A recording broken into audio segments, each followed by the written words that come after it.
I would like to request all the guests and executive management team to kindly switch on your webcams. We'll be beginning the conference in 2 minutes from now. Mr. Pawar, I would appreciate it if you could just inform me once we are live.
Digvijay, am I audible?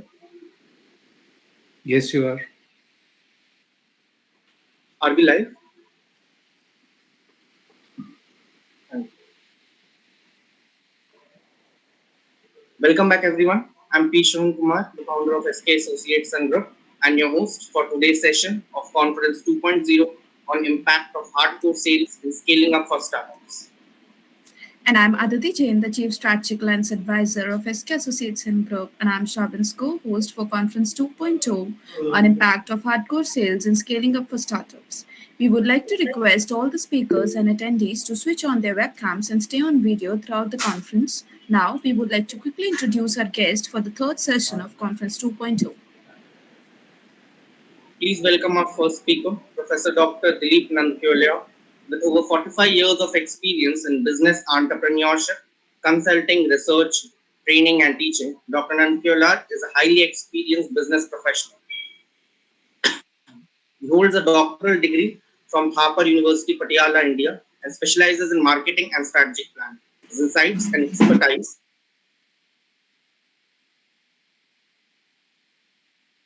in the field of business speak at this conference. Next, please join me in welcoming Ms. Garima Singh, a first-year PhD scholar at the Indian Institute of Management, Indore, with a bachelor's and master's degree in commerce with a specialization in finance from Banaras Hindu University. Ms. Garima is an expert in analyzing the role of ethical financing in the development of the economic system. Her passion for finance has led her to pursue advanced research in this field, and we are excited to have her share her insights and findings with us today. Our next speaker is Mr. Shyam Kumar, a highly motivated doctoral research scholar in the Department of Management Studies at IIT Roorkee, India. Mr. Shyam holds 2 postgraduate degrees from renowned institutions and specializes in consumer behavior and payment methods in online shopping contexts. His insights into innovative payment mechanisms, new pricing methods, and consumer behavior are highly valuable, and we do look forward to his presentation and discussions on these topics. Next, please welcome Mr. Shiva Goel, a accountant and a practicing professional based in Rohtak. Mr. Shiva is the founder of SG Academy and a renowned faculty member at ICAI. With over 200 sessions delivered to newly qualified chartered accountants, he is highly respected in the industry for his knowledge and expertise in GST and customs. Mr. Shiva's deep understanding of his core subject has set a benchmark for young professionals in the field, and he continues to share his expertise through his consultancy and training services across India. Our next speaker is none other than Dr. Yogesh Kumar Jain, distinguished academician and finance and accounts expert. Dr. Jain currently serves as a professor, associate dean of academics and area chair of finance and accounts and program coordinator for MBA in Banking and Financial Services program at the School of Commerce and Management Studies, Sandeep University, Nashik, Maharashtra, India. With his extensive knowledge and expertise, Dr. Jain has worked at different levels with many prestigious universities, guiding research scholars and contributing to higher education through his research and publications in various reputed national and international journals. Committed to nurturing the next generation of finance and accounting professionals by designing and implementing new programs and providing cutting edge training and education. Last but not the least, we are honored to introduce Mr. Neeraj Kumar, an assistant professor of practice at OP Jindal Global University, Jindal Global Business School. He's a leading expert in strategic management, business models, and entrepreneurship with over 8 years of industry experience in India and the UK. Mr. Neeraj holds a doctoral degree from the Indian Institute of MBA from Robert Gordon University. He is dedicated to advancing research methodologies and innovation in emerging markets. We are delighted to have him join us at the conference. We would now like to request all the guests and attendees to kindly switch on your respective webcams throughout the conference. And would also like to notify you that calls or opinion calls in general are happening throughout the chat box during the conference. Do participate in and actively so that you can increase your knowledge and obviously interact with our guests. Now, moving ahead, we would like to Dilip Nantyolia share his insights. Thank you, Mr. Shravan Kumar. And it was a great introduction given. I don't know whether I deserve all that. What I'm going to do is try and explain what have been my experiences in entrepreneurship, both teaching, training, and even practice, and some of the things that I have learned. Not that they are too far away from academics, but I guess a more practical view of what it is all about. Participants, and welcome Aditi, who was the first person to really push me into this. Thank you very much for that. What I will do is try and share a small presentation. This presentation I will send to Aditi or Mr. Shravan Kumar. So those who want to have a second look at it, because some of the things are there, but I'll just be briefly touching on that. So if you want to have a look, you can probably take it from there. So here goes. I'll begin my presentation.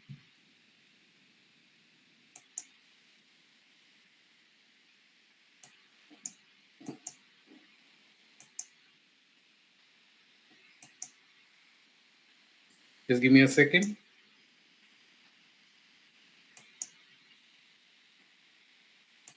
I'm a bit of a technology, dinosaur, so to say. So you have to bear with me a little. No issues, that's totally fine. Yeah. Topic for the day is, of course, impact of hardcore sales in scaling up startups. So what is a startup? Startup is obviously a newly established business, which is at early stages of its, maybe I could say the caterpillar stage of becoming into a great butterfly. Good startups are characterized by innovation, agility, and risk taking as the ability to grow and scale the business. Now, there are different kind of startups. The ones that I will be talking about are the ones in yellow. The first two are, according to me, just plain business. It's something that you kind of imitate some other thing, which was, let's say, a grocery shop. You open another grocery shop. Let's say, an automobile manufacturing company. You open another one. Those kind of things. So those are not where entrepreneurs are found. Those are businesses, and there is scope, and it can be done. But what is found is these three things: the social startup, the corporate startup, and the scalable startup. All these three things require a very innovative, a very new way to better the lot of the mankind or the society at large. Now, what are the commonalities? Innovation, risk taking, of course. These two are obviously there. But the important thing for scalability is limited resources, The having an entrepreneurial mindset. Now, I will delve on this. The entrepreneurial mindset is a matter of attitude. Failures would come, and it's one of those fall down 7 times, get up 8. And the ability to be able to look at a very, very big picture, which means an entrepreneur or a startup is generally driven by a ambition. Now, this is what it is. Overall, the startups are characterized by their innovative, high risk, and high potential nature, as well as their focus on growth and scalability. Now, this is what it is. There are people who like to operate in a niche market and stay small. They're happy that way, and they also do very, very well. So it all means that we need to gain traction, because if it is an innovative idea and if you are limited by your resources, etc., if you can't scale up very quickly, then there is a danger of a bigger fish, you know, eating away your idea. You could have seen it. I mean, mobile phones were, services were all around all the time, and a very late entry like Geo came in and ate up almost everybody. So a startup does stand that risk, and therefore, the sooner you can scale up, the better it is. Now, world at large, this is the oldest FM channel in the world. It's called WIIFM, and it is true for life as it is for business. And that stands for what's in it for me. The moment a startup is able to address this particular thing for its target audience, it is on its way to success.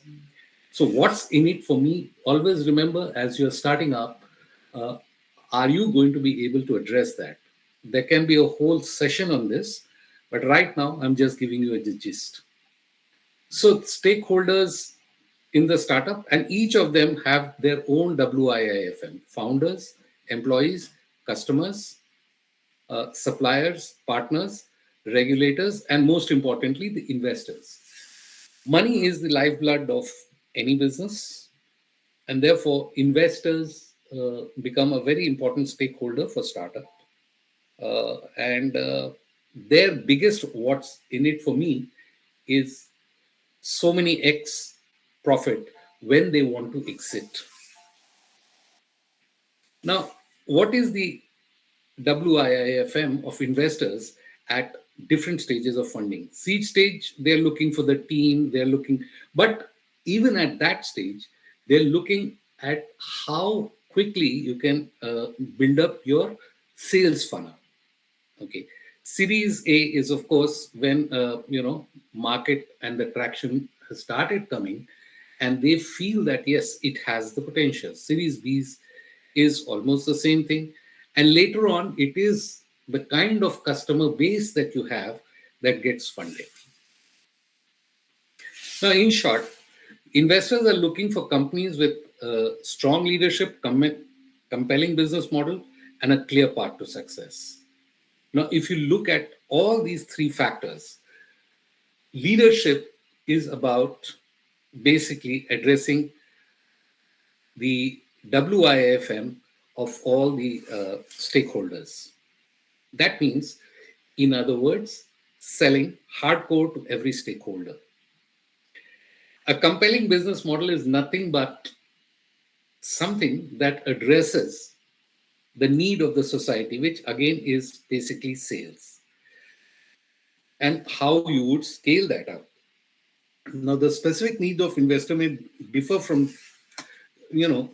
sector to sector, but these are the three common aspects that are looked into. Again, all this means gaining market traction and doing so very quickly before others can. Now, here is what is power selling all about. It is also about how you plan your strategies. There are other speakers who will tell you about this. But I believe, and I have been applying this to most of the things that I have done, which is the 5 Ws and 1 H. Now, the 5 Ws are quite easy and can be done using data and a lot of research work. But it is how you're going to implement the thing that becomes much more important.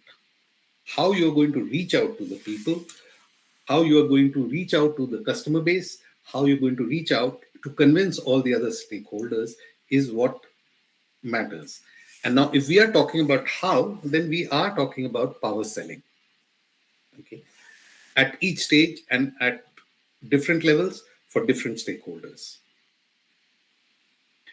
Now, this is a SpanCop is a straightforward model taken right from the theory books. There's nothing this thing.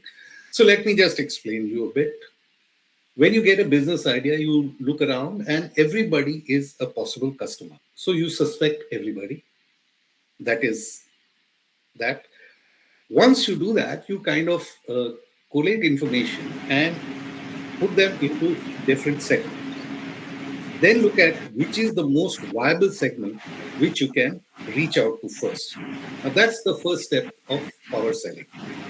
Then you analyze and approach their needs, their WIIFMs, and obviously approach them accordingly. After that, obviously, you negotiate, which could be the terms and conditions, the prices that you are offering, what other benefits that you can offer.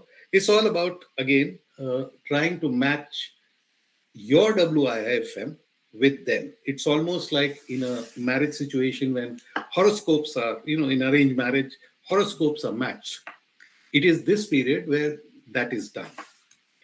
Once you have convinced the customer and you have negotiated the deal, it's time to close the sale, which means signing of a contract or whatever. And that results in an order. But no sale is complete unless you have recovered the money that was agreed to be paid. So that's the SpanCop model. And this is what must go on in every aspect of business, whether it be a startup or even a very large organization already existing. Basically, I have the way I try to tell my students and my mentees and those who I coach, scale up is basically the full form is survey for the relevance of your idea, collate the data for segmenting and finding out which are the best segments that you might need to approach, then analyzing and creating personae. It's like, typifying the segment. It's like when you see a movie, what do you feel? I mean, if there is somebody who's like a professor, so he must be having a rimmed glass, carrying a few books, and there is a certain typical aspect. That does not mean that professors or teachers are not otherwise. Or let's say you take, a priest. He wears a particular kind of clothes. So those are the typical, and that is like once you have collated the data, you have to pick up the insights. It's not only the data, the age, the sex, and all that. That's all right. That's the foundation. But what is it that makes them tick? In other words, selling is about trying to get out or trying to uncover the unfelt or unexpressed needs. Those actually are the WIIFM. And you will see this happening even in larger companies, and that's the reason why what really happens is that when I get something, and I get used to it, then my desire is for more. And therefore, the persona is a dynamic development that any salesperson does in order to be able to sell and to be liked. Because if you have addressed the WIIFM, then what you are trying to finally do is make them into your advocates. So, many of you who have done management must have heard of the 4 Ps of marketing. They have now graduated to what is known as 4 Es of marketing. Let me just quickly try and tell you what that is. The first P is product. Okay.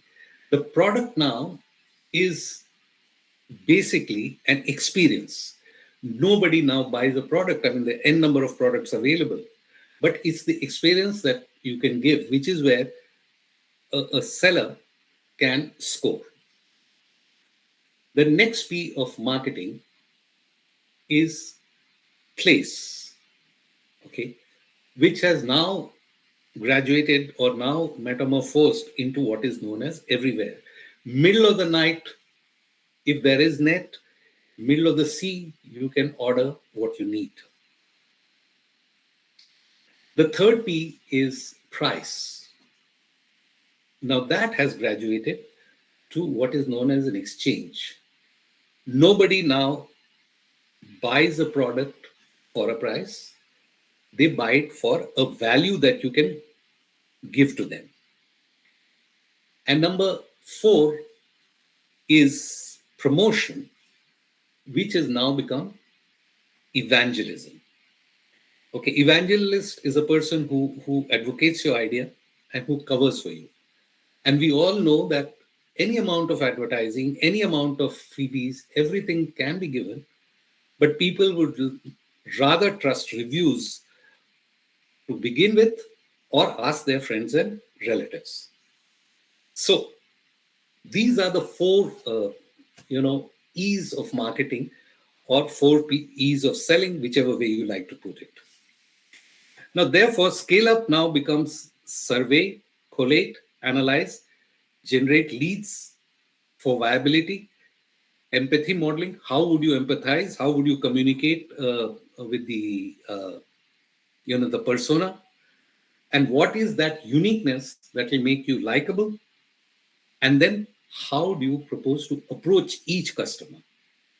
So from mass, customization, it is now graduating to what is known as mass personalization. And to me, that actually is required for any startup. Now, if you want to do that, you obviously need to be a master seller. A good entrepreneur begins as a master seller. So this is what it is. My parting advice: begin first with selling yourself to sell your offerings. If you are likable, your product will be. Now, down below are my email ID and my mobile number. You're most welcome to reach out to me, and I will be sending this presentation to Aditi. Thank you, and if there are any questions, I am ready for it.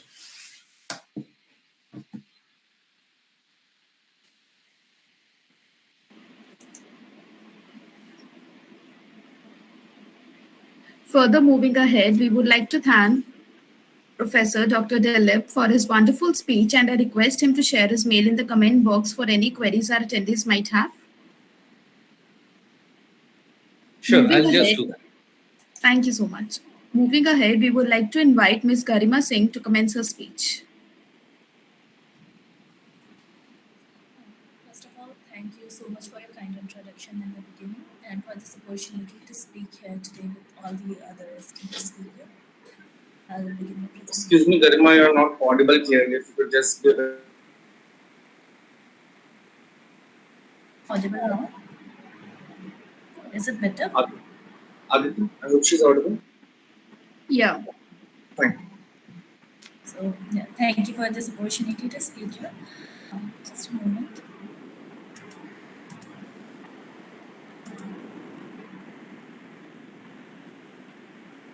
So, is my screen visible? Yes, it is. So, I'm going to talk finances and scaling up the startup. So, as we all know, for any startup, hardcore sales are crucial. Without sales, there is no revenue, and without revenue, there is no business. It is essential to have a solid sales strategy in place to generate necessary cash flows to support your startup growth and development. Hardcore sales are not only about selling your product and services, but about building a loyal customer base and which will support your business over the long time.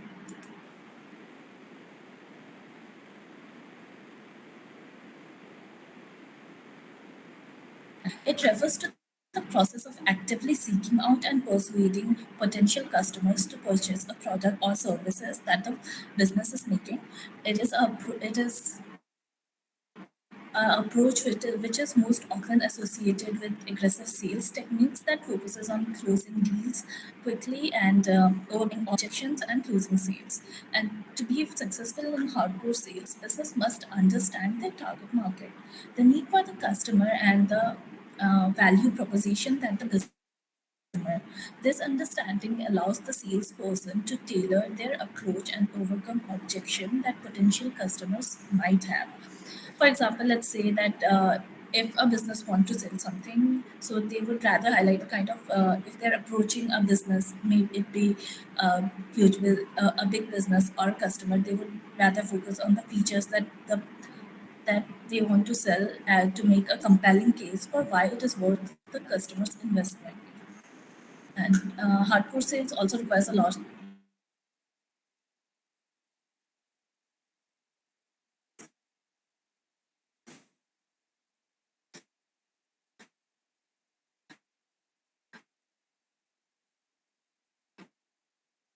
because a sales for customers either leads and nurture a relationship over time to build trust and credibility with potential customers. Now, hardcore sales often might have a lot of negative connotation with it because it uses aggressive techniques, but nevertheless, in this highly competitive environment, it is the need of an hour. As we know, businesses who are doing this, and with information age, it's extremely accessible for people to reach out and go ahead with things. So it's important to push your own product to them, but at the same time having a balance there. So how does hardcore sales help in raising finance? So for any finance or for any startup, sorry, to scale up finance is very important. And when it comes to raising finance for a startup, investors and lenders want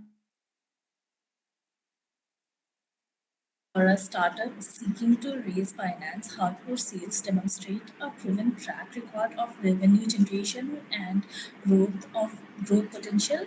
Investors and lenders want to see a startup that has a clear understanding of its target market and of its offering and what the customers need and what their sales strategy is going to be. And so that they can understand if the business is effective in converting prospects into paying customers and paying customers into repeat customers. So, and it is also found that what happens is that difference between firms by the extent to which their products are adopted by the market. For the firms that fail to increase their sales since Excuse me, Garima. If you could just yeah. try out again, you're not audible here. Okay, okay, sorry. Communication. So,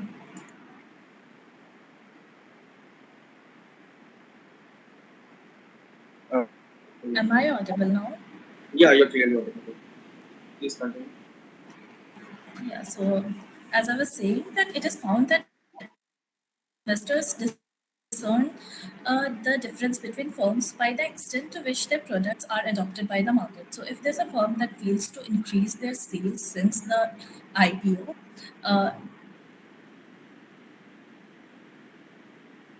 investors information for the investment decision making. And in contrast, if investors see that some product is received well by the market and it's a part of the market, they will more heavily rely on financial informations provided by the firms presenting a continuous increase in the sales. So it is quite important for the startup to demonstrate a sales strategy that the business has a solid plan. In summary, you can say that hardcore sales are crucial for startup seeking to raise finance because it's fundamental process that generates revenue and instills confidence in your investors, and it gives the investors the basis through which they can actually trust the business and believe in its growth and development.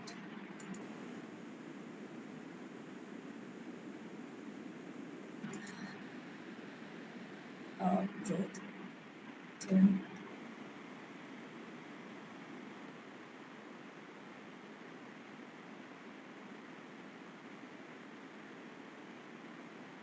am I audible? Hello? Hello? Yes, you are.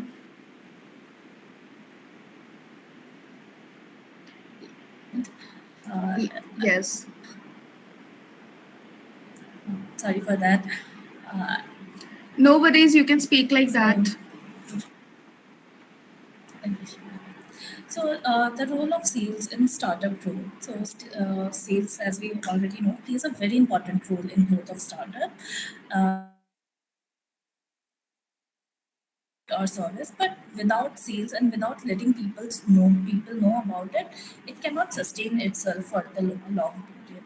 It provides a necessary cash flow to fund research and development and marketing effort and hiring new employees. The primary role of sales in startup growth is generating revenue, and a startup needs a steady flow of its day-to-day operations. So it provides. So without sales, a startup will not be able to sustain itself over a long period, let alone grow. And for the major dimensions where sales plays an important role is first building customer relationship, where your salesperson are not just selling your product, but rather building a relationship with your customers so that they are repeat market feedback, because with sales and with continuous interaction with your potential customers, you can actually find out the feedback about your product and improve upon it. And for market expansion, so once you know what a kind of product is liked by your customers and what is in the demand for the market, you can also engage with new customers and uh, expand the market by engaging in market research and enabling a better product and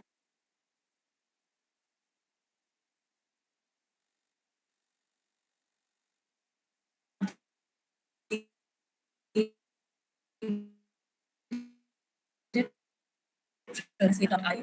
So invest, as you know, is critical financial metric used to investment. So in this context, what you would like to say is if what your strategies are for sale, are they generating any revenue for it? What is if you are getting a positive return, or is it even worth that to continue your sales effort? For example, let's say there's a startup which invests like 50,000 rupees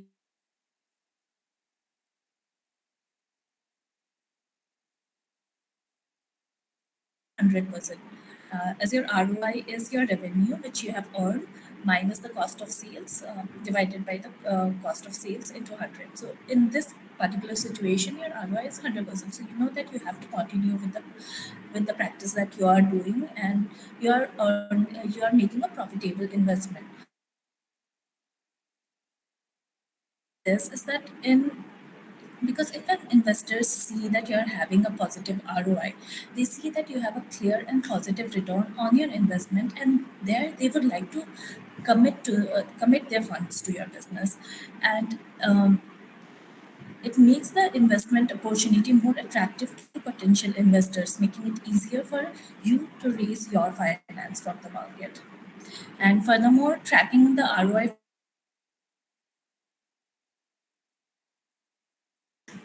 also helps startup to optimize their sales effort and identify areas of improvement and make data-driven decisions. And for funding and investment, uh, any startup can excel in hardcore sales. If a startup does excel in hardcore sales, it will likely generate revenue quickly, which can help them demonstrate.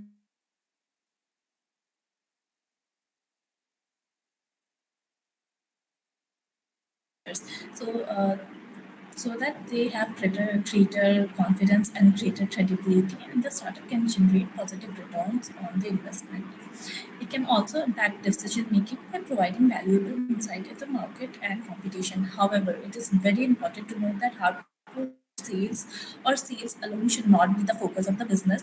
It should be balanced with other aspects of business such as product development, customer risk, customer services, and all, so that because an investor or even your customer is looking at a business which has a more holistic approach rather than a business which is just trying to push in products and not really focusing on other important factors. So I would then like to conclude all of the points that I've made. So to say that startups grow their customer base in order to achieve success. However, this growth can be difficult to achieve without a strong sales strategy. From a finance perspective, hardcore sales is crucial for startup growth because they provide revenue needed to fund expansion and development. By focusing on sales early on, startup can establish a steady stream of income that can be reinvested back into the business. This allows the startup to build a solid business foundation, which is essential for attracting investors and lenders and for securing additional funding in the future.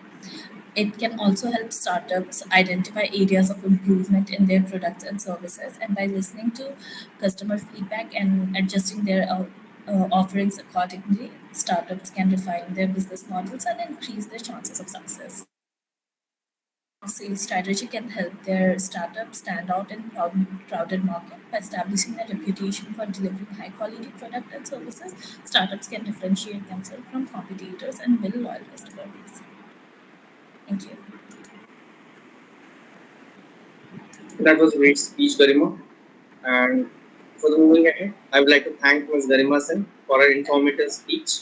It was quite good. And I would also like to request you to share. Now, we would like to invite Mr. Shyam Kumar, a PhD scholar at IIT Roorkee, to commence his speech.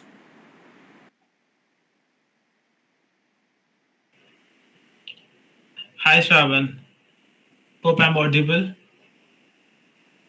Thank you so much for this invitation. It means a lot.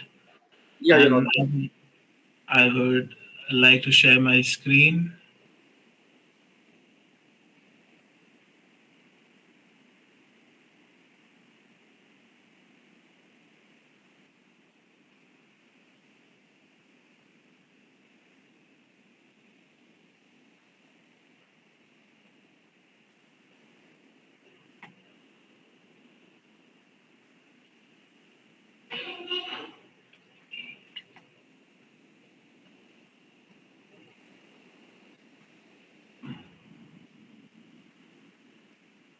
Is it visible right now?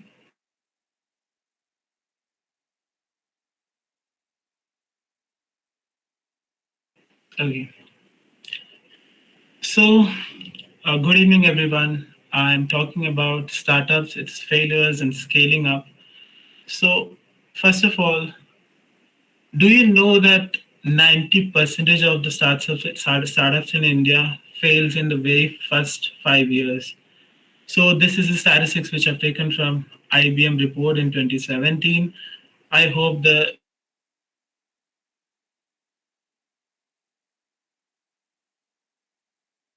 So here are some of the examples of some striking examples which comes to my mind because of the stunning idea which they have bought in with like Dudwala or maybe Bounce, Stazilla, Peppertop, Uday, Yamis. These were very, very good startup ideas which were introduced in India and then severely. There might be various reasons for the failures of these startups separately speaking. So, but collectively speaking, they didn't survive. Even though they had a very good innovative idea when it comes to Dudwala, they were collecting, you know, milk from the farmers directly and supplying it at 7 o'clock in the morning. But then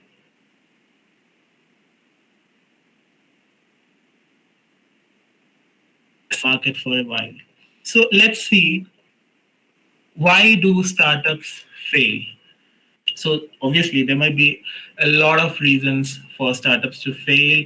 Many times the reasons which are pointed out as reasons may not be reasons alone. They might be symptoms which we may not be able to identify, but then we try to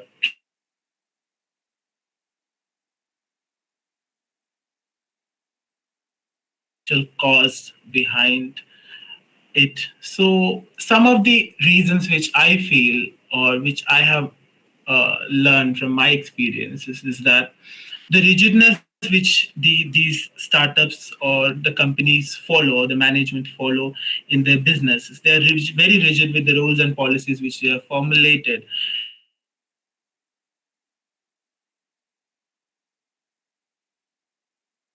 Idea which they have, that might be a wonderful idea, but a slight modification to that could bring maybe a better version of their businesses.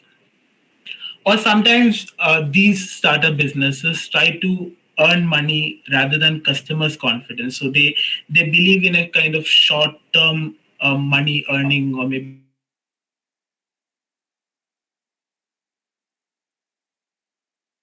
similarly adding to that, I mean they forget to look at the long term perspectives in for the business, and then hence they won't be able to survive for a long term. And this is the most important, and this is where our actually tasks comes to play, that is lack of market research. So without identifying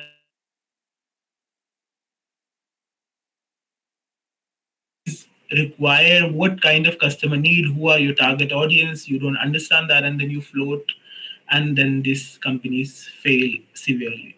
So these market research, they mainly, what happens is, many of the ideas which are successful in western countries, developed countries, are adopted to India, and then they severely,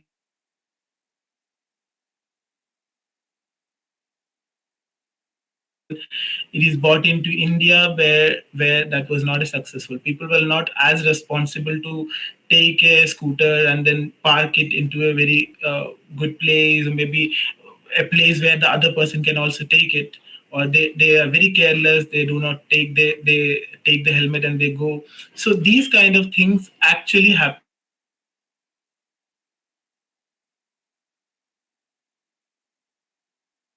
Lack of market research may be a major reason for sometimes these failure of these startups. So because of these reasons, there comes in the initial stage, the company, maybe obviously the startups initially won't be performing well. They will be burning their lot of cash, and then they reach up to a stage where, you know, they can't go to burn more amount. They don't have enough resources to carry out their businesses. So that point we call it as a valley of death, where they struggle to move ahead, where it is the stage where their sales should progress, but then at that stage they fail to continue. And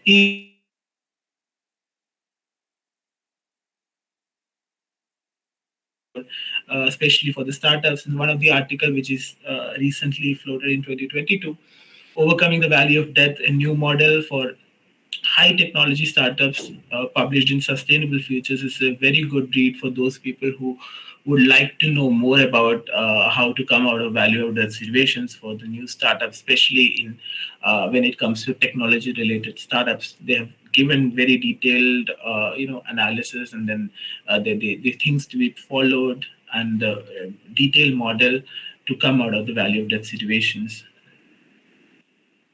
Now, when it comes to scaling up of your startup, so many a times the startup may not be as bad. Might be performing. What happens is, whether you to understand whether it is the right time to scale up your business is most important. And many of the startups fail when they are actually approaching the scaling up process. So during scaling up, I think you should at least confirm that whether you are at a stage to scale up, and these points would help a person to understand whether they are at the stage of scaling up their business. So are you able to meet? Because at this stage, definitely you can't go for an upscale. Good cash flows. If you have very good cash flow, good sales, okay, this again a good sign. Definitely, that might be a good sign to get scale up. But definitely alone, it may not be. But then the risk of the business, if you feel that your business is not at a risk, it's not having a high risk, then you have a good opportunity in the market.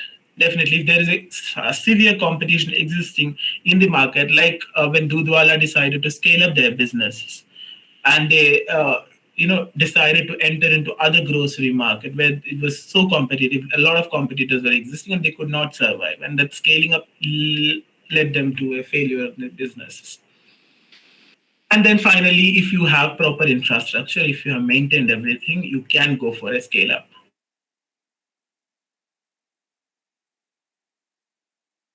If you are scaling up, then you might face a lot of challenges, you might have a lot of problems. So how to overcome the scaling up problems, if you have any? Figure out the right time to scale up is the most important thing. When you need to are you at a right time to scale up your business? So figuring out that right time is most important. Then many of the companies which make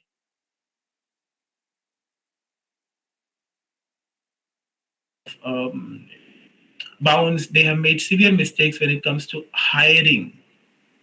So when you're scaling up, the people feel like they should hire more. Yes, it's a fact that they should hire more, but doesn't mean that you should hire without thinking. I mean, you need to be very sure which job positions you need, and you need not to hire a lot.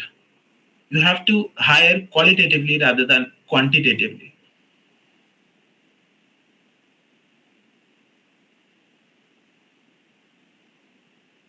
Your team should be ready to address all the difficult situations. Performance should be consistent. You have to maintain the quality of your product. You cannot compromise with the quality, because if you're going for a scaling up, you're reaching large number of audience. So you have to maintain your quality even though you are going for an upping scale. And definitely, this is the case when most of the companies or startups fail.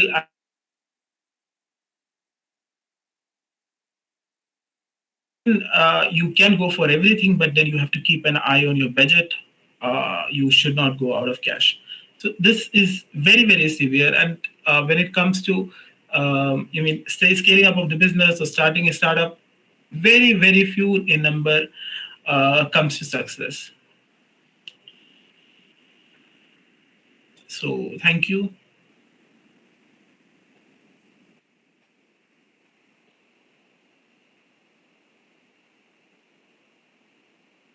Ask me, I can even drop my email. Further, moving ahead, we would like to thank Mr. Shyam Kumar for his fabulous speech, and I request him to share his mail in the comment box for any queries our attendees might have. Sure. Thank you. Further, we would like to request Mr. Shiva Goel to share his views. Good evening, everyone. Am I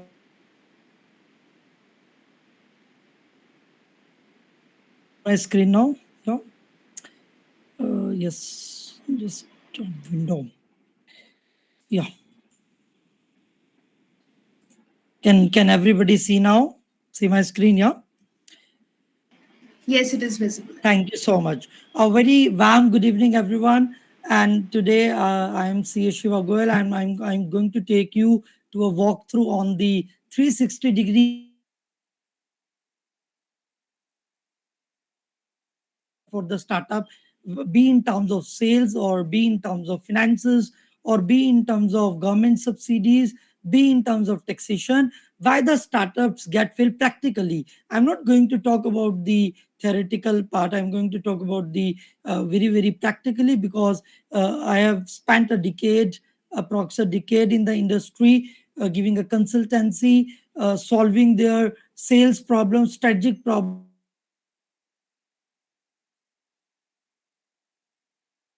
15 minutes, it's going to be worth it. So impact of hardcore sales in scaling up for startup. Whenever an individual thinks he wants to be a budding entrepreneur, uh, probably he's into the job and he goes from 9 to 6, and he gets fed up, and he thinks that this job thing is not working, and I have to build a business, I have to build a startup. But before you build a startup, you must know what are the strategies that can eventually help you in building your startup. So first of all, you must know what a startup is. As per the government of India, DPIIT, a startup is recognized when it is incorporated as a private limited company or a partnership firm or a LLP. Means if you have incorporated a limited company, you cannot be categorized as a startup. You must be categorized as a private limited company, a firm, or a LLP. And your turnover either in three of the forms, private or your sales should be less than 100 crores in any of the previous financial year. So supposingly if a startup is there and his sales has crossed 100 crore, let's say it's 110 crore, then it would be out of the startup. It would be out of the startup category, and it should be considered as a startup. It would not be in the list of companies which are considered as a startup up to 10 years from the date of its incorporation. Means if you are in between your first to 10 year, then only you will be recognized as a startup. If you have passed a journey of 10 years, you have crossed the journey of 10 years, then you will be out of the preview of the definition of startup category.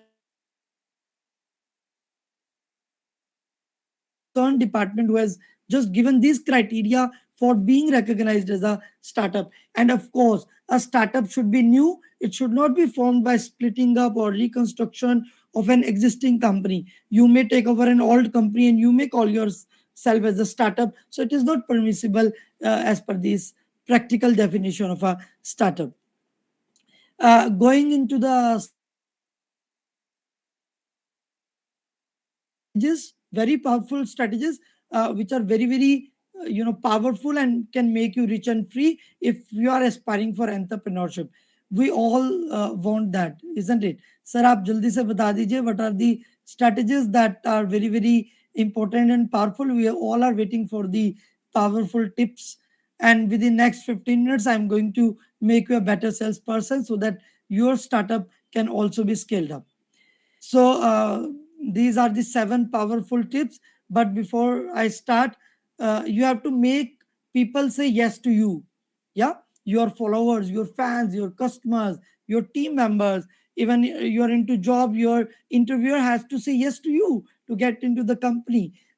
You have to say yes to your parents, to your uncles, your business partners. Even you have to convince your girlfriend, isn't it, to say yes to you to get into a relationship. So it's a skill that can be learned basically, and making people say yes is a skill that can be learned. And all is well when you sell and sell.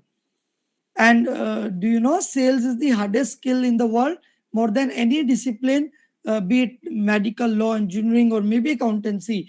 If you cannot sell, none of the disciplines can sustain itself. Because in every discipline, you may be a student, you may be a scholar, you may be an MBA, you may be a graduate, you may be advocate, chartered accountant,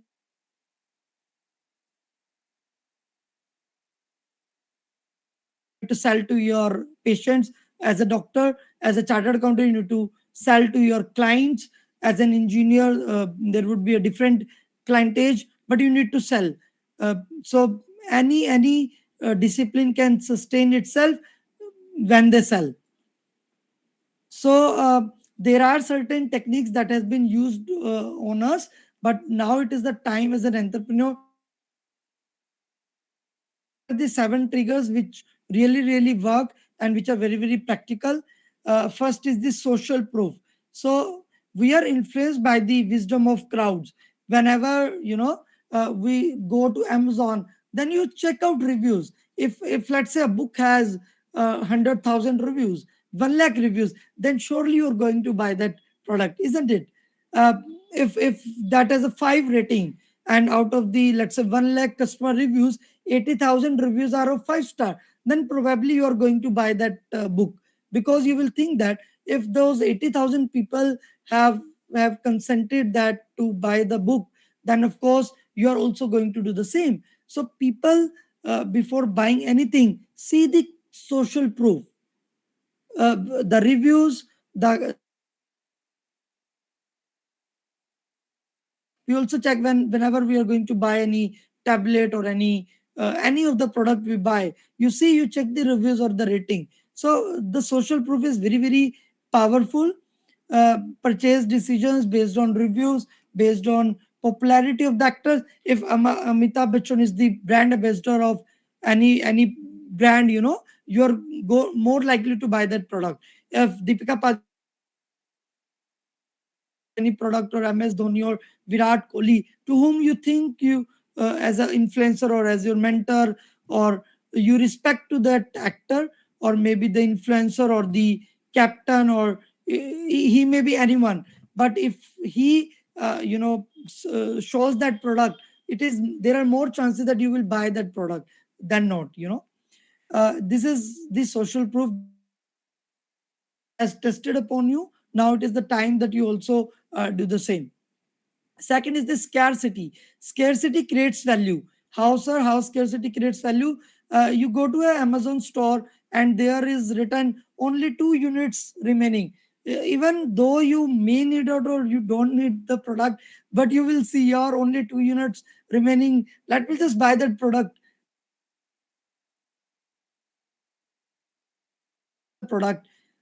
Black Friday deal closing in 3 hours, and you see, you go to a Amazon or a Flipkart, you see two, let's say 10 minutes remaining. So more often you are going to just buy that product. You're going to see the discount they're offering is not going to come again.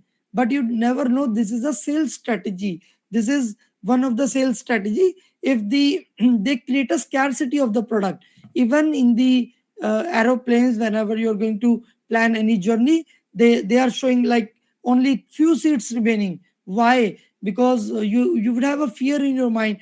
Few seats remaining, you eventually make your decision more quicker, and you don't postpone that. So all these things are used on you to create scarcity, and you really tend to make decisions, your purchase decisions, more quicker.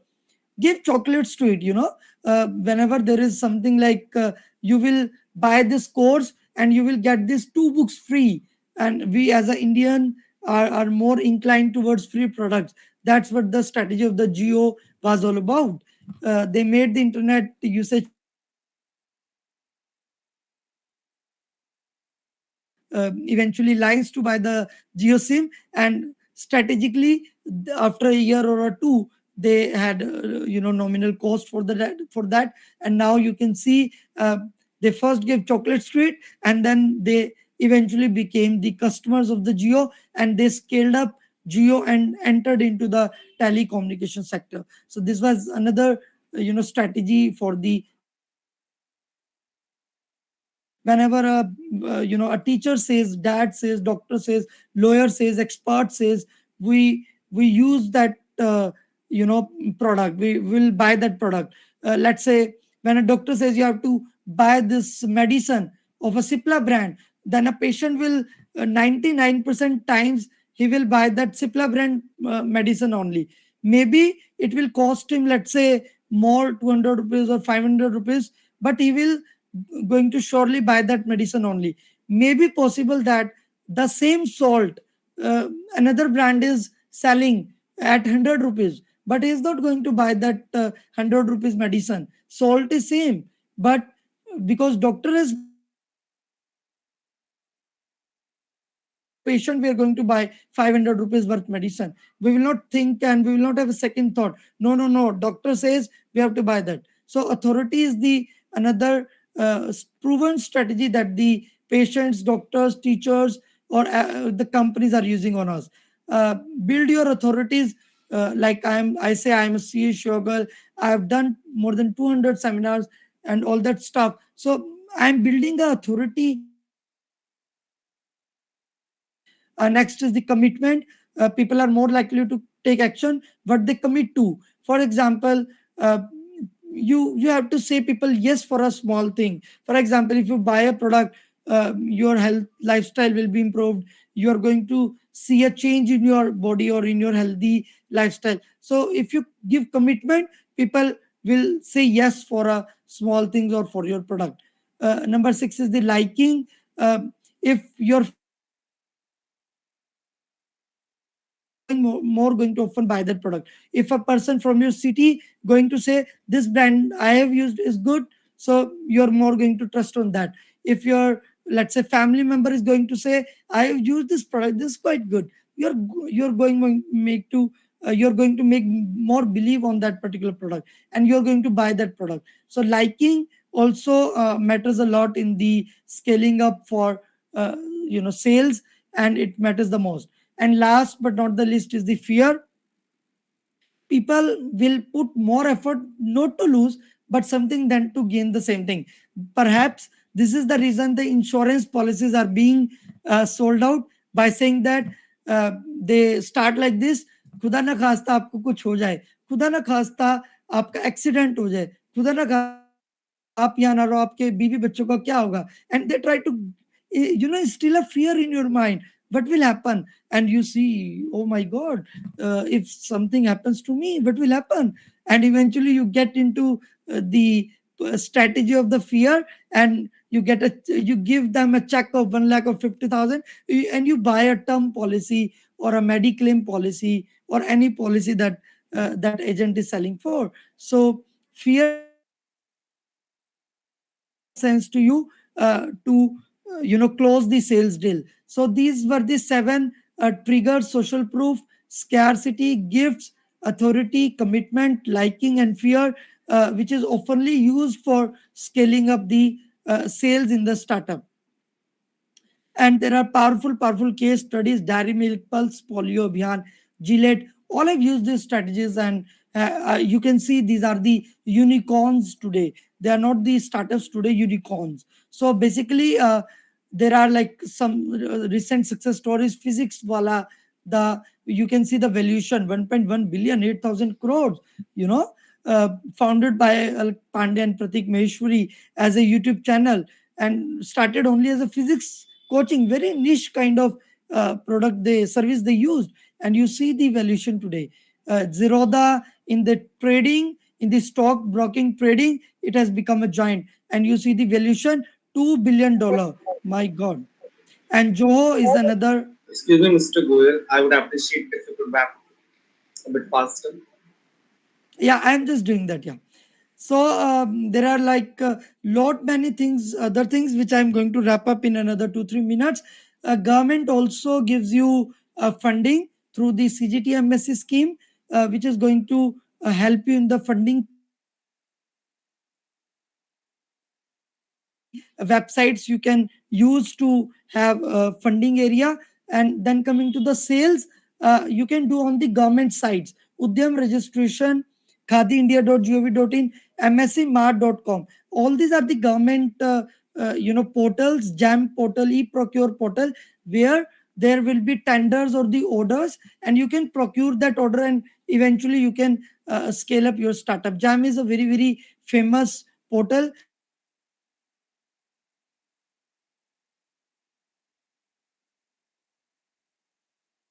That are practically used, I have shown up. And you will also get the tax incentives. 3 years there will be income tax holidays. And there are a lot other schemes: JAD scheme, champion scheme, JAD certification. Finally, you have to be an action taker. Do not wait for it, just jump for it. If you don't build your dreams, someone else will do. So thank you so much. Always start small, make a revenue, and you can eventually scale up the business. There is no impossibility. Even impossible says I am possible. Thank you so much. It was all from my side. Thank you so much. That was a great speech, Mr. Goyal, especially your ending line: small, small, and scale it up. Well, that's the truth about startups. You do start small anyway. Anyways, moving ahead, I would like to thank CA Shiva Goyal for his insightful speech. And I would like to invite from Sangeet University to commence his speech and share his insights. Kumar J.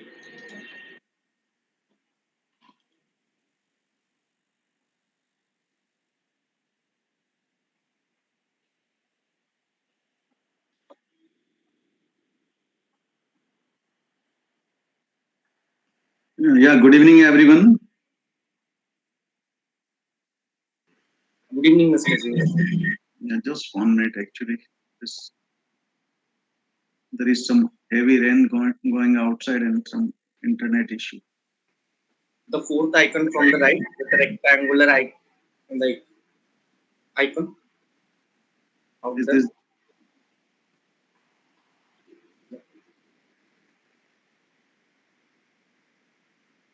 Is it coming? Is it coming? PPT Yes, it is is. coming. Yes. Okay, thanks.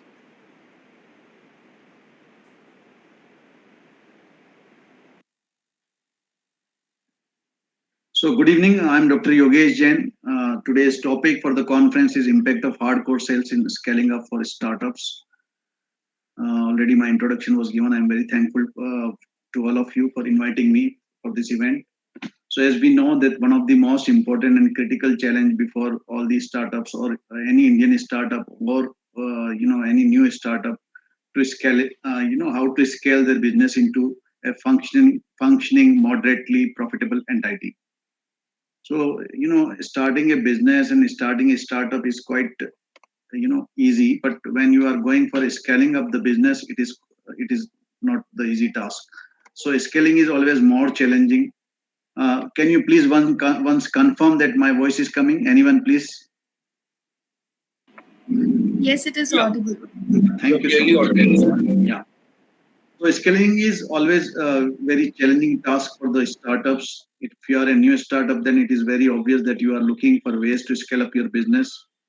And once you have started any business, once you have started any startup, and if you are not delivering the work or product rapidly, I mean, if you are not working very speedily, then your development, all the plans, all the future plans, all the operations may be negatively impacted. And one should be thinking about its scalability rather than profit growth. So one should not be thinking always for the gaining early profits. Rather, they should be more focusing on the scalability, determining repeatable, scalable business model and sales and marketing techniques, and consider scalability to be the acid test for determining whether or not a startup plan is feasible. So when you are going for the scalability, then it is a kind of acid test for you, and there you can determine whether this startup is feasible for you or not. So it is the wake up call one needs to get business up and running, which should be closely observed and referred to throughout business operations. So scaling refers to the ability to manage and increase the workload cost effectively. So rightly said by all the previous speakers. So when we talk about the scaling of the startups or scaling of any business, there should be cost effectiveness, and that's how finance comes into the picture. So while still meeting your company's demand, it is all about having a business grip on the additional workload, clients or users, and then delivering. So just 1 minute. So when you are starting any business, clear sales plans to be there. Otherwise, you will be miserably fail. If you are not having clear sales plan to reach users through direct or indirect distribution channels, and then turn them into the loyal customers. So making customers loyal customers, again, it is a very tough task, and there again hardcore sales plays a very important role, and consistently pursue them to promote the product and without healthy revenue sources.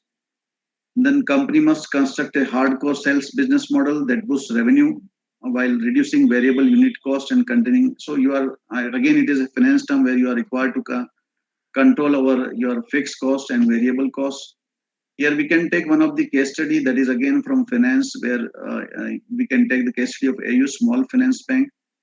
It has started somewhere around 1996, and it is one of the success startup story, where after, it is quite different from all other startups also. This company where this bold line which is written here, only few startups have reached the public markets. So many startups just before my, probably I just forget the name of that speaker, but he rightly mentioned 90% of the startups are getting failed. So and they are not reaching actually to the public for collecting the money. So only few startups have reached the public markets for sustainable value creation, And this is one of the success story where they have reached to the public. So they begin their journey in 1996, this AU Small Finance. And, when they started this business, their main earning source was interest rate arbitrage. So whatever they are gaining money from the lenders and whatever they are giving money to the other people, the difference of that interest rate was the main source of their income. So almost for 10 to 12 years, they did this. And 1996, and now this is 23. So almost after 23 years down the line, they've come up with the 10,000 crores creation of INR through the IPO, and that was the success story of last 20 years. So it is a terrific case study for the new age startups which believe in laying their business model on assumption of losing money, and further they are impatient in giving business enough time and anxiously trying to push too many things. So this is one very common story these days with the startups. Nobody is having the patience, and everybody is trying to put too many things together, and finally nothing is coming out.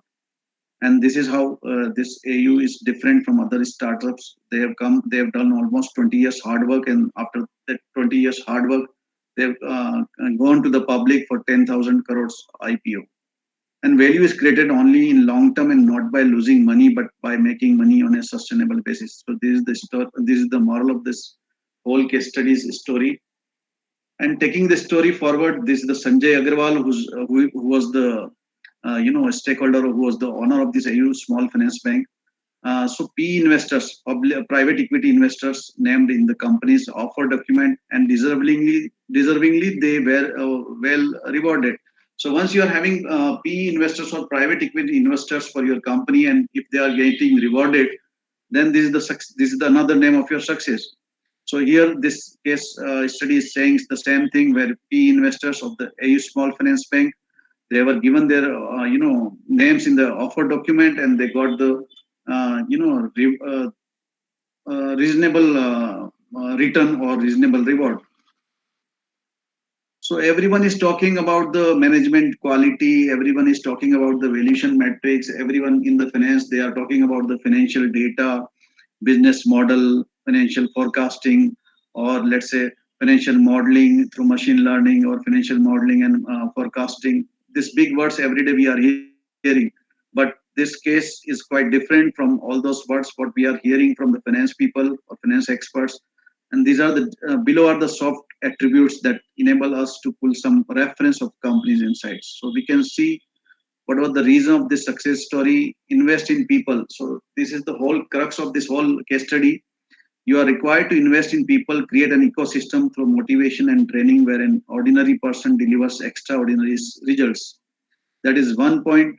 Then business focus should be very clear. Keep persisting and try to find ways around the business where external environment is not conducive. So your focus should be very clear. Again, when we are talking about these days startups, their focus is diverting. They are coming with many things together, and ultimately they are not getting anything. So your business focus should be very clear. Then ambitious thinking, plan business on the basis of its potential rather than applying growth percentage on existing business. This is one thing. And then geographical focus. So here in this case, AU Small Finance Bank has established a sustainable business in individual micro market before expanding in other markets. So once you have captured your niche market, or once you have captured your local market, then only you are required to go for the further market or for international market. So this is where many startups are making the mistakes when they are going for the other geographical regions, but they are not able to focus on their own geographical regions. And then manage expectations of stakeholders. When you are giving a reasonable kind of rewards and returns to your stakeholders, that thing would be making them happy. And when you are managing expectations of stakeholders, that is the great thing you are achieving. And that's what was done in this case with the AU Small Finance Bank, and that's what startups are not doing these days. So make business attractive for its stakeholders on the basis of its performance and behavior. So this was the one of the case study, and through this case study, I have tried to explain my point of view. So with this, I would like to conclude. If anyone is having any questions, please put this in the chat box. Thank you so much for giving me this opportunity.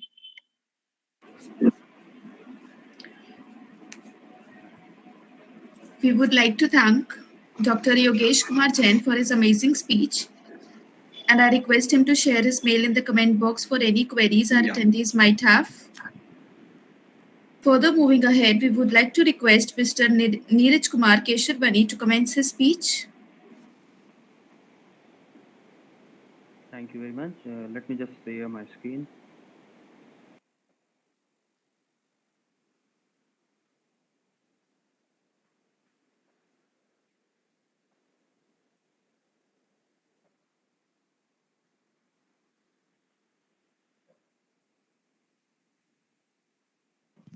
Hopefully, my screen is visible.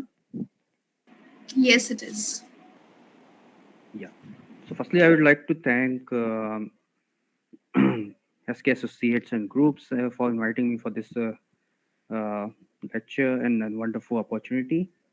Although the topic was about the hardcore sales and scaling up for startups, but I would like to thank all my previous speakers from today and also the previous 2 days, because I have been tracking different contents and different speakers what they're telling about. So mostly we have seen in terms of the sailing, a lot of things has been covered, and also in scaling up part also. But I'm taking a bit different perspective, which is mostly the strategic perspective. So we will also look into what are the underlying mechanisms which actually provides different ways of sale. So basically, just to begin with, a very simple thing. If we are talking about the selling, what is sale? So what we have heard from the previous speakers from the day one, like the sale is the most important thing for any salesperson, for any business person. But I would like to further add in that, like if that sale is profitable sale, then it actually makes sense. Otherwise, selling just giving some discount or something like that, and ultimately, if you're not making profit at the end, then it will not take your business forward. So that's why always the profitable sale is important for any business. And from day two, we also learned about the relationship selling and transaction sellings, which actually covers the hard sale and soft sell part. In the hard sell, we know that it is more direct and looking into the short term side, but in the soft sell side, it is more indirect, but it generally considers the long term because it's mostly based on the relationship selling. But the main focus for my contribution will be in looking into the underlying mechanisms and basically looking into what kind of business model involved into that, and which actually enables selling in different ways. So we will directly go into that because we understand that there could be various ways to do a same business. Means if I like to sell any particular product or service, there may be different ways. It not just the one way what actually existing practice, there can be a different way. So that innovation kind of thing, if you come up with that kind of new idea, if you come up with, then that may be actually providing you a new way for doing the business, and customer may like it. And there are also these kind of terms we heard in the previous from the previous speakers, like upselling, cross selling. These things actually is just to increase the revenue point particularly, because if any person is coming and looking for a particular product with some kind of features, and if you have some another product offering them a better quality but at some higher price, and if you are able to convince, then you are actually upselling them. In cross selling point of view, as we understood, we also try to sell any other complementary product or any other totally different product to the customers. So these are the lot of different terms which is related to the selling. But if we look into further underlying mechanism, basically there are two important factors, which is the main focus for my today's presentation. And these two important factors are the customer base and how you are going to make your selling process more structured. So these are the two things which actually helps for scaling the business. So I would like to take two different examples, the real time examples. So first I would take, which is more in terms of the urban, uh, you can say the urban nature, and another example I will take from more from the rural India side. So firstly, we will just consider one example of business growth of Xiaomi India. Because what happens, Xiaomi India was uh, new entrant or new startup in India in 2014. They entered in Indian market, but after 3 and 4 years, if you say, by the end of 2017, they actually become the market leader in the smartphone market segment. So they just took only uh, just a little bit more 36 months to become the market leader. So you can understand what kind of a strategy they have been following. So this is a data you can see the comparison with other mobile phone smartphone suppliers in India. So you can see in terms of the price point, the darkest blue is representing the Xiaomi's India uh, mobile handset prices. So you can see in all different specification they are there, and they are providing the lowest price. So basically, what we can identify from here is they are providing predatory pricing for their product, but still they are maintaining the quality. So that's why they have been known as value for money smartphone devices providing company. So basically, following this kind of selling strategy, they have been captured more than 25% of the market share. If you see from 2017 quarter four, they increased to 2018 quarter one. They actually crossed and touched almost 30% of the market share, and they were able to maintain that until 2020.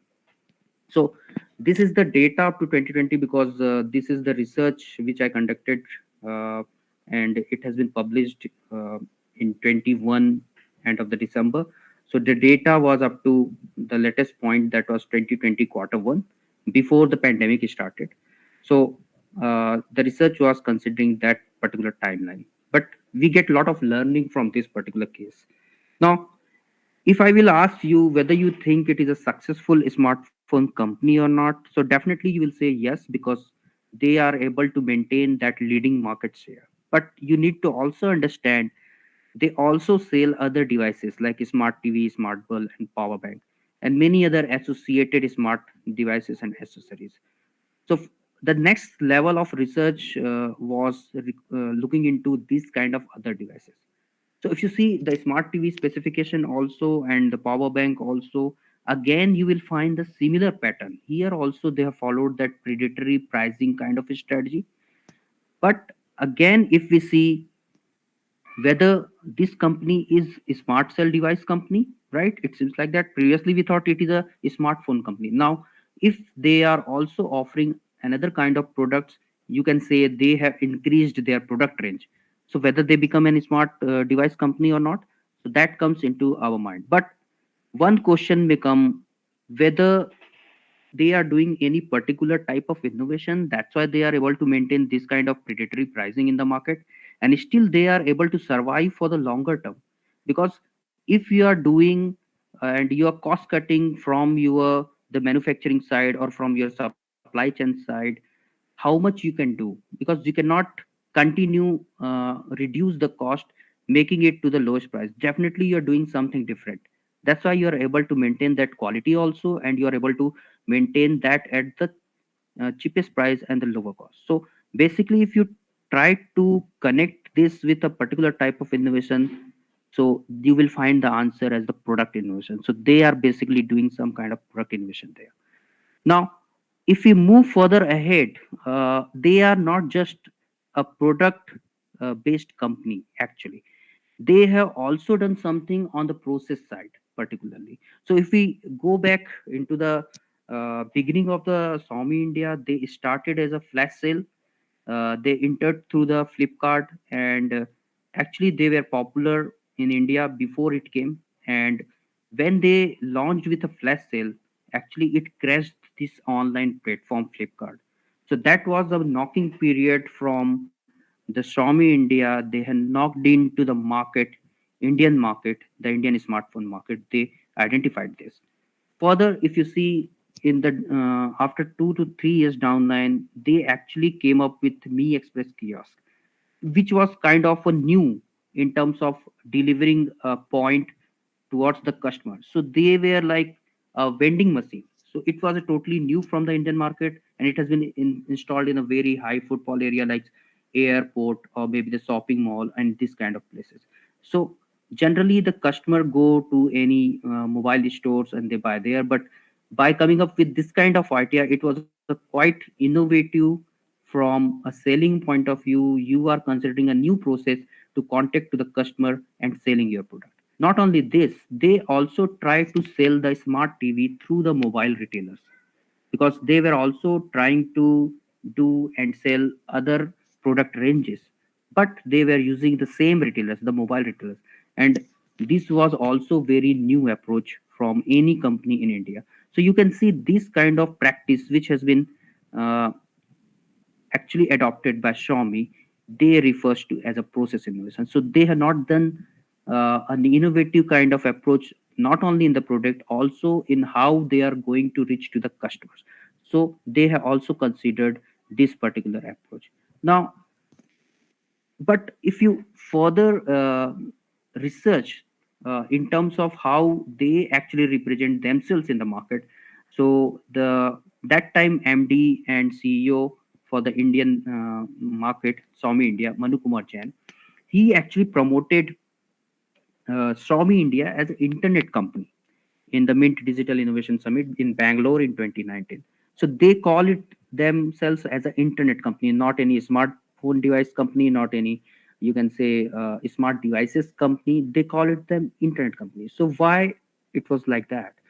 So further research identified that there are two different reasons. First one is that they want to increase their portfolio of products around the smartphone. So they were using this MIUI platform, Mi Cloud, and all those kind of things.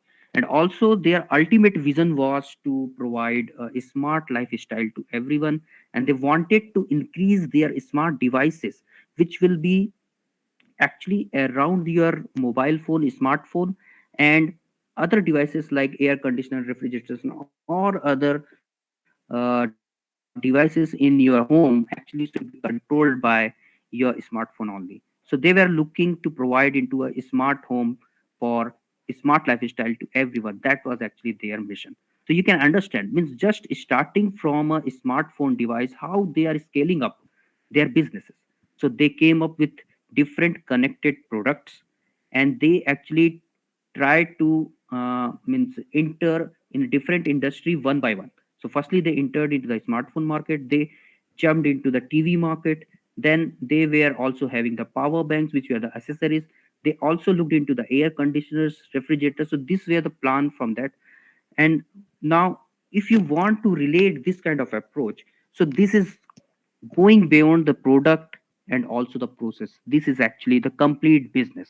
So this is also, you can consider as a business model innovation. So you understand how the business growth of Swami India has happened. So basically the recipe for their continuous growth includes all these three kinds of innovation: the product, process, and business model innovation.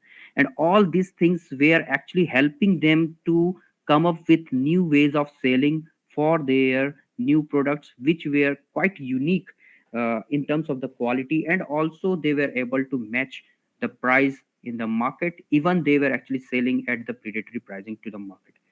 Right now, if we would like to look into the two factors what I discussed before, so firstly they used the customer base for scaling up the business. What they did, they segmented the market.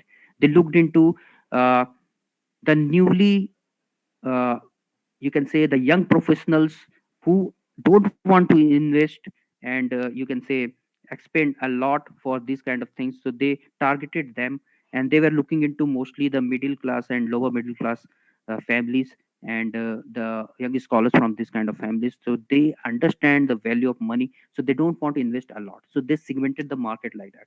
Now in terms of the targeting, what they did, they actually targeted firstly below 10,000 rupees smartphones. So they entered into the market like that.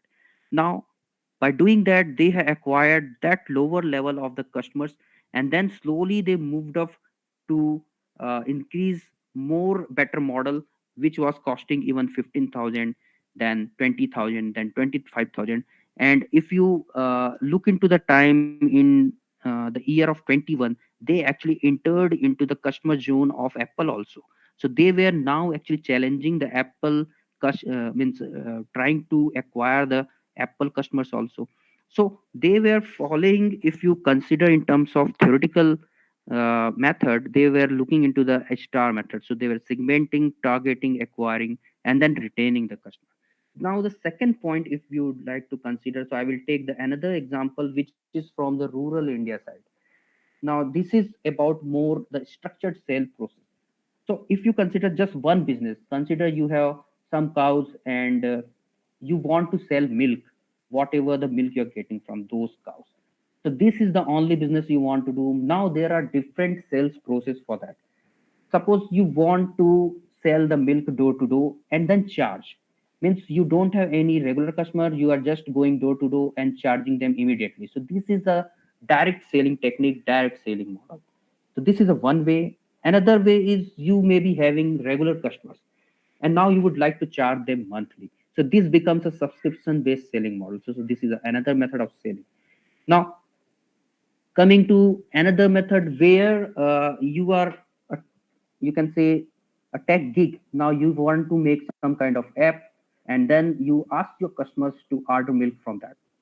Then you are charging, you charge them and then you actually deliver them immediately. So this is on demand selling model because you are firstly looking into the demand what customers is looking for, whether they're looking for half liter, 1 liter, 2 liter, 5 liters of the milk, and you are taking the order and then you are delivering them. So this is on demand kind of selling. Now if you look into another way to sell the milk, so you provide a small amount of milk to consume them uh, free of cost, and then you just charge them only to for the carton if they want to take milk to their home, right? So this becomes a premium selling because you are offering them a small amount of milk, how much they can consume at free of cost. But if they want to take more at home, then they you are going to charge them as per the carton. So this becomes a premium selling. Now another way, and which becomes generally a franchisee kind of selling. You don't want to make your own brand or something like that. You just want to use the brands of any other company like Amul, Nandini in Bangalore, like Sudha Medha in Jharkhand area. So like that, lot of different companies which is related to cow and milk selling in this kind of businesses, they provide this kind of branding kind of thing. So you take their equipments in terms of packaging uh, for the milk and then you selling to them and you are basically using the brand, right? So now the question is whether you would be able to actually combine all these models or not, right? So that depends again on the first part, that was the segmenting, then targeting and all. Like if you combine this on demand and freemium, that you can do also. And in terms of the franchise, you just have particular segment for the particular city, so you want to sell your product as a franchise selling for that particular city, but in your local area Excuse me, you also Dr. want to sell. Keshwani. Actually, we have a time constraint here. You could just wrap it up. Yeah. Just this is the last slide, I'm just going to wrap up. Yeah. So ultimately what happens, you can actually combine this kind of selling method also in order to serve your customers. So this is the all content I would like to share with you. Hopefully it has been helpful, and if you have any questions you can ask or comment. I will give my email ID in the chat, and I would further like to interact if you would like to ask any question. Thank you very much. Thank you. We would like to thank Mr. Neeraj Kumar Keshwani for his marvelous speech and request him to share his mail in the chat box for any queries our attendees might have. We would also like to thank Sure. all our guests on the panel for all three sessions of Conference 2.0 on impact of hardcore sales and scaling of our startups for such a warm event, which they made it obviously with their innovative views and insights on the topic. And would also like to thank all the attendees for patiently hearing us throughout the conference inside the meet and also on YouTube, be it live stream or be it inside the meet. You have been paying a lot of attention, and I know and we all understand how hard it is to sit for 1.5 hours continuously every day. Now, we would like to proceed by requesting all the attendees to kindly vote for today's best guest speaker by typing the name of your preferred and favorite guest speaker for the day in the chat box. Now faster. And I would like to add a disclaimer over here. The voting is not to discriminate anyone's contributions. Contributions are appreciated thoroughly. Voting is just for an informal sense. Please, a bit faster if you could. 20 votes yet to go. And yeah, the voting will also happen in the groups itself. Now I would like to request Ms. Aditi Jain to declare the names of the top guests for session 1 and 2. If you could please, Ms. Jain. Wait.